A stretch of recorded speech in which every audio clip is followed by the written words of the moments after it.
Hello students, in our last video we have discussed the topic urine formation and the different steps of urine formation we have discussed in separate video. In the first we have discussed the ultrafiltration, second the tubular reabsorption, and third that is the tubular secretion.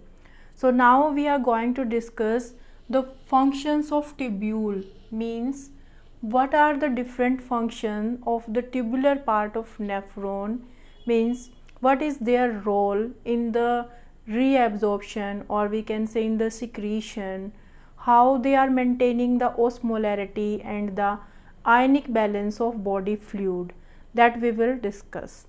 So firstly let's revise the diagram of nephron. So that is the diagram of nephron. Everybody can tell now the different parts of the nephron. So that is the Bowman capsule, this PCT, proximal convoluted tubule, then this pin shaped structure, that is the loop of Henle, and if it is going in downward direction then we can say the descending loop of Henle, descending loop of Henle, and it is going in upward direction, so it is ascending loop of Henle. So what are the different functions of the different part of the tubular part of nephron, means the function of tubules, and the tubular part of the nephron has the different parts. The first, that is the PCT. What is the full form of PCT? Proximal convoluted tubule. Second, the Henle's loop, so it is proximal convoluted tubule, then Henle's loop, then DCT, and then we can say collecting duct. So now we will understand that in the different parts of the tubule how the reabsorption, how the secretion takes place, means out of the total body fluid what is the total percentage, that we will discuss. So firstly the PCT, proximal convoluted tubule, and in this proximal convoluted tubule the 70 to 80% of electrolytes, 70 to 80% of electrolytes and water, that is reabsorbed. So 70 to 80% of electrolytes and water, that is reabsorbed from the PCT part. Why?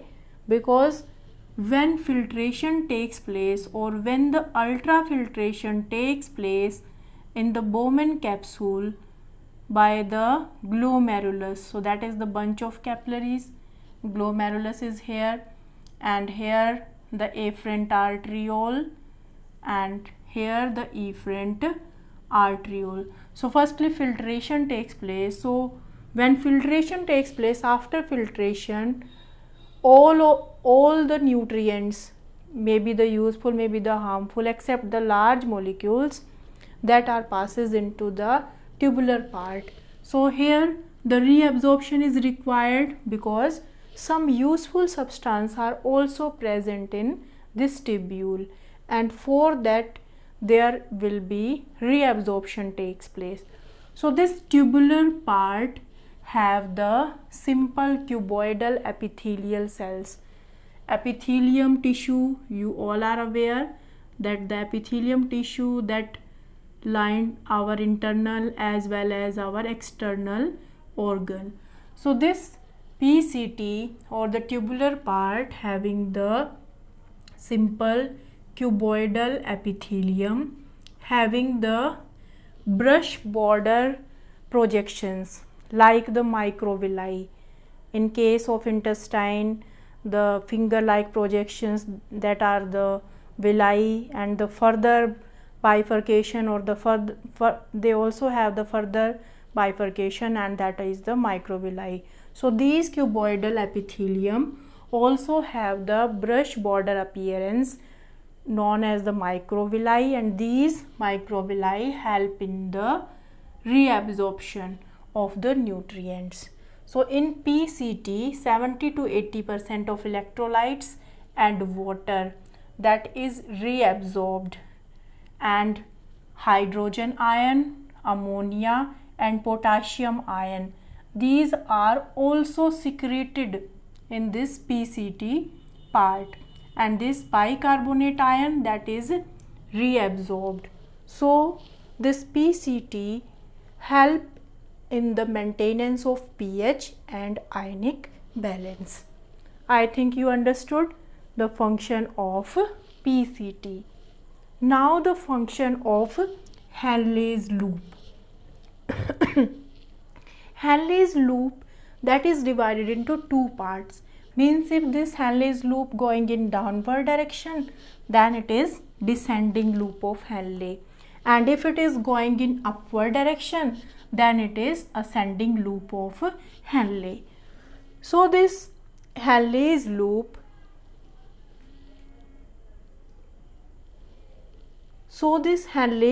this descending limb, descending means that is going in the downward direction, that is permeable to water, means water can pass from this descending loop of Henle. So it is permeable to water but impermeable to electrolytes. Electrolytes can't pass from this descending loop of Henle, but water can pass. So water is reabsorbed in the descending part of loop of Henle. Now the second is the ascending limb. So ascending limb means that loop of Henle which is going in the upward direction. So this is opposite to the descending limb. So this is this part, ascending loop of Henle. It is impermeable to water but permeable to electrolytes. Firstly, this descending limb, it is permeable to water and impermeable to electrolytes, but this ascending loop of Henle, it is impermeable to water but permeable to electrolytes. So there will be the exchange of these nutrients takes place, and due to this permeability to water, the urine that is concentrated, or we can say the fluid which is present in this loop of Henle, that is concentrated in descending loop of Henle, but it is become diluted in the ascending loop of Henle.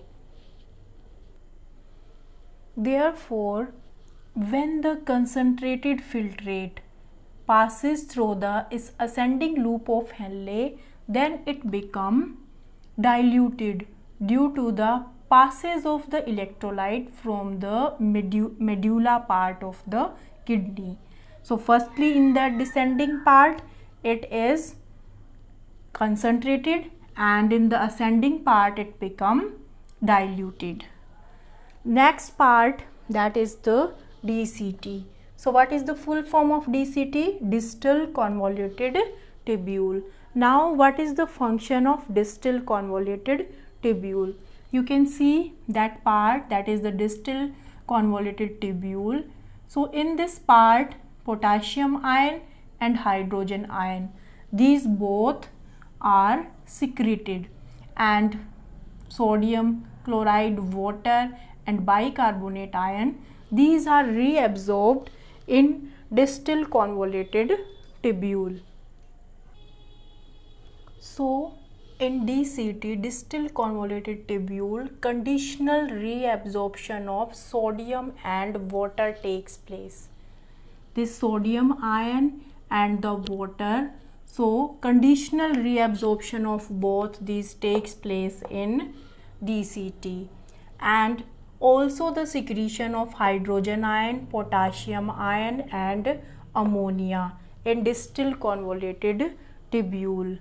So this part of tubule, that is the DCT, it also help to maintain the pH of the body fluid, and also to maintain the sodium and potassium balance of blood. I think you understood the function of DCT. So distal convoluted tubule, in this part there is the conditional reabsorption of sodium and water. Sodium and water reabsorption, and for it is the conditional. Then the secretion of potassium ion, hydrogen ion, and that bicarbonate ion, that is also reabsorbed in this part to maintain the pH, and also the sodium and potassium balance of the blood, that is maintained by DCT.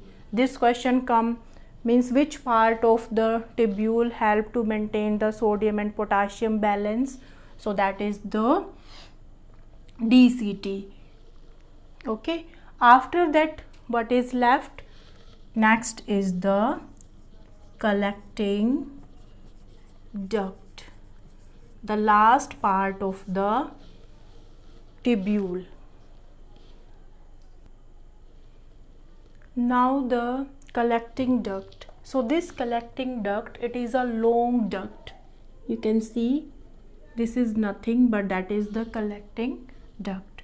So it is the long duct that extend from the cortex to the medulla part of the kidney, because kidney, that is divided into the two parts, the outer part, that is the cortex, and the inner part, that is the medulla, and mostly the loop of Henle, that is present in medulla part. So these type of nephrons are also known as juxtaglomerular nephrons. And in some, you can say that loop of Henle that is short and that is present in the cortex region, and these are known as the cortical nephrons. So this long tubule that extend from the cortex to the medulla part of the kidney, and from this part mostly the water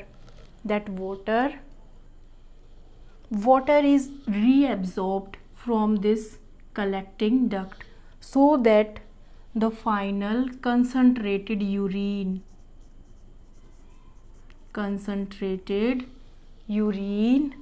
that pass from this collecting duct. And the second thing, a small amount of urea that is also reabsorbed from this collecting duct. So it helps to maintain the pH and osmolarity of the body fluid. You can think here the urea, that is the waste, but why it is reabsorbed? So it is reabsorbed to maintain the osmolarity. So you have to remember this thing, this urea that is reabsorbed from this collecting duct, and then it is secreted in the ascending part of loop of Henle. So this arrow is like this. Firstly, it is for the reabsorption, and if we are making it like this, then it is for the secretion. So we can say the small amount of urea that is reabsorbed from the collecting duct, and then it is added to the ascending loop of Henle. So that is the function of collecting duct. So I think in this video you understood the functions of tubule, means what are the different functions of the different parts of the tubule. There are the different part. The first, that is the proximal convoluted tubule. Second, the distal convoluted tubule, loop of Henle, and collecting duct. So what is their role in maintaining the osmolarity, in maintaining the pH of the body fluid, in maintaining the concentration of the urine, or how the concentrated urine is passes from this loop of Henle and in the ascending loop of Henle, means what is the role of the descending loop of Henle and the ascending loop of Henle, then the DCT and the collecting duct. So that we will discuss, that we discussed in this video. I think you understood. Thank you. Have a nice day. If you like my video, then please subscribe, share my videos.